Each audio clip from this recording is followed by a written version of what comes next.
साल 1928 एक बौद्ध भिक्षु मिलारेप्पा जब कैलाश पर्वत पर चढ़ने में सफल हुए और कैलाश पर्वत से जिंदा वापस लौटे। उन्होंने कैलाश पर्वत पर जो कुछ भी देखा वो उसके चमत्कारिक दृश्य और भव्यता को देखकर निशब्द हो गए। मिलारेप्पा कैलाश पर्वत की दिव्यता को अपने शब्दों में बयान नहीं कर पाए। कैलाश पर्वत इतने दुर्लभ रहस्यों से भरा है कि न तो कोई इसकी भव्यता का वर्णन अपने शब्दों में कर सकता है और न ही आज का मनुष्य इस पर्वत पर चढ़ सकता है। कैलाश पर्वत, the biggest mystery of the world. आखिर कौन सी शक्ति है कैलाश पर्वत पर जो कैलाश पर्वत पर चढ़ने से रोकती है? आखिर चाइना ने कैलाश पर्वत पर क्या देखा जिससे वह आज भी वहां जाने से डरता है? क्या हुआ था चाइना के साथ जब वह हेलीकॉप्टर लेकर कैलाश पर्वत पर गया? कौन से रहस्य पता चले चाइना को जिसके बाद उसने फिर कभी कैलाश पर्वत पर चढ़ने के बारे में नहीं सोचा? चलिए जानते हैं। वीडियो को लाइक और चैनल को सब्सक्राइब करें।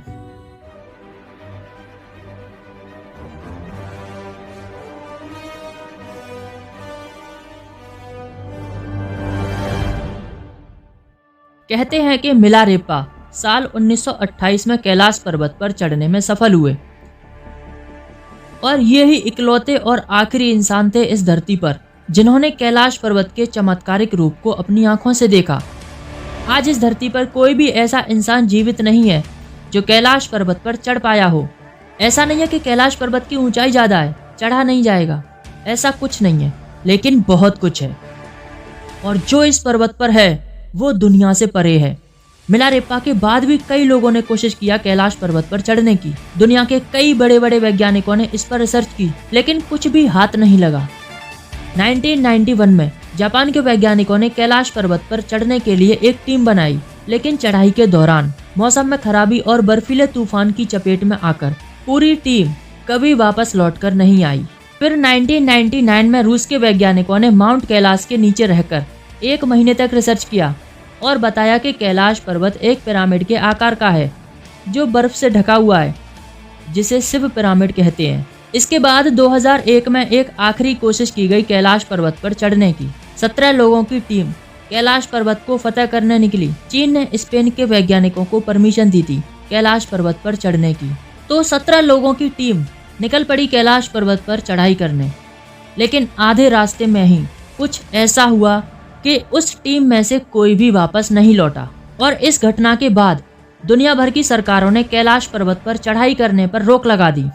लेकिन सितंबर 2004 में गैर कानूनी तरीके से एक बार फिर कोशिश की गई कैलाश पर्वत पर चढ़ने की।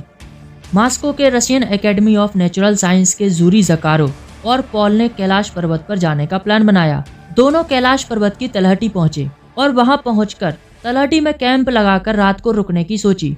लेकिन उसी रात जूरी और पॉल ने ऐसा नज़ारा देखा कि उन्हें अगली ही सुबह वहां से जाना पड़ा। उन्होंने लगभग 4 बजे कैलाश पर्वत की चोटी पर सतरंगी चमकती हुई रोशनी देखी और वह रोशनी चारों तरफ बिखरती हुई दिखाई दे रही थी। वहां कुछ स्वास्तिक की आकृति भी बनती हुई दिखाई दी। ये सब देखकर उन्हें एहसास हो गया कि यहाँ पर कोई दिव्य शक्ति मौजूद है जो यहाँ आने वाले पर्वतारोहियों को चढ़ने से रोकती है। वे दोनों उस शक्ति के सामने नतमस्तक हुए और अपना इरादा बदलकर सुबह होते ही वहां से लौट गए। इन सभी घटनाओं के बीच एक ऐसी भी घटना थी जिसने सारी हदें पार कर दी। वापस चलते हैं साल 1996 में, जब चीन ने देखा कि कोई कैलाश पर्वत पर चढ़ने में सफल नहीं हो रहा, तो क्यों न एक कोशिश हम भी करें हेलीकॉप्टर से। जी हाँ दोस्तों, चीन ने हेलीकॉप्टर से कैलाश पर्वत को फतह करना चाहा। उसने सोचा कि जब कैलाश पर्वत पर पैदल नहीं चढ़ पा रहा कोई, तो क्यों न हेलीकॉप्टर ले जाया जाए कैलाश पर्वत पर। ये सोचकर कि बाय एयर क्या ही मालूम पड़ेगा कैलाश पर्वत को। फिर क्या था, सवारी तैयार थी, बंदे भी तैयार थे, निकल पड़े कैलाश पर्वत को फतह करने। शुरुआत में तो सब ठीक था, मौसम बिल्कुल साफ था, मनमोहक नज़ारे दिखे कैलाश पर्वत के। लेकिन जैसे ही हेलीकॉप्टर कैलाश पर्वत के नजदीक पहुंचा, कैलाश के मनमोहक नज़ारे एक खतरनाक बवंडर में बदल गए। एक से बढ़कर एक खतरे हेलीकॉप्टर को घेरने लगे।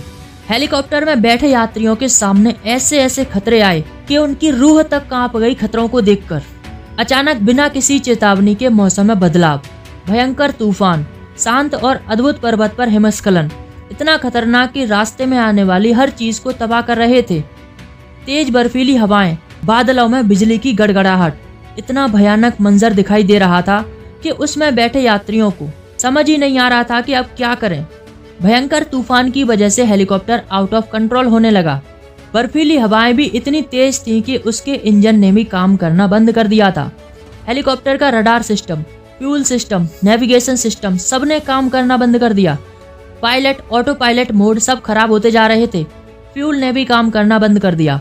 चारों तरफ तूफान होने की वजह से सभी दिशाएं एक जैसी नजर आने लगी। हेलीकॉप्टर क्रैश होने की कंडीशन में आ गया। अब उसमें बैठे यात्रियों को अपने चारों तरफ एक ही चीज दिखाई दे रही थी। फिर उसमें बैठे यात्रियों ने अपना मिशन वहीं पर रोकने का फैसला लिया।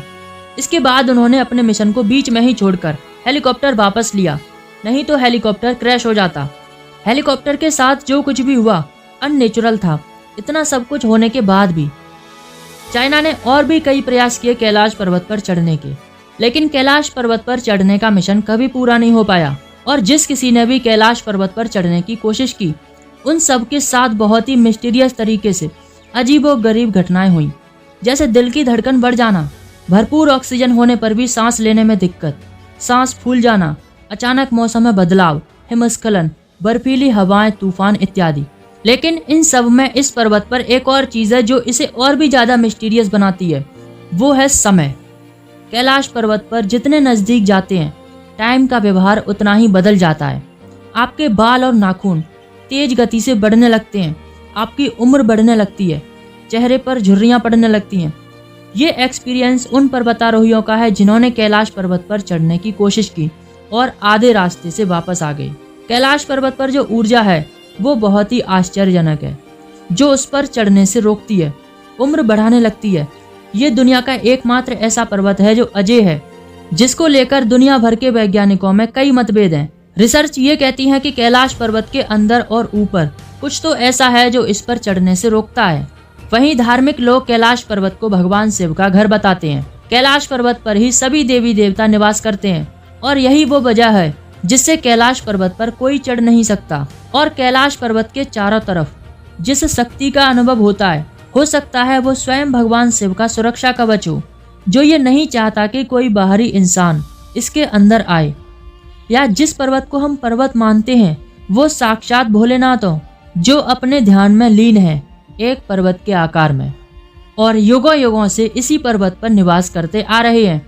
इस धरती पर जीवन चक्र को बनाए हुए हैं और इस बात को दुनिया भर के वैज्ञानिक और स्पेस एजेंसी नासा ने भी स्वीकार किया है कि कैलाश पर्वत पर साक्षात भगवान महादेव विराजमान हैं और उनकी आज्ञा के बिना कैलाश पर्वत पर चढ़ना तो दूर, कोई भी उस पर्वत के नजदीक भी नहीं जा सकता।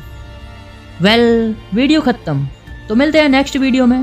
तब तक के लिए goodbye and take care.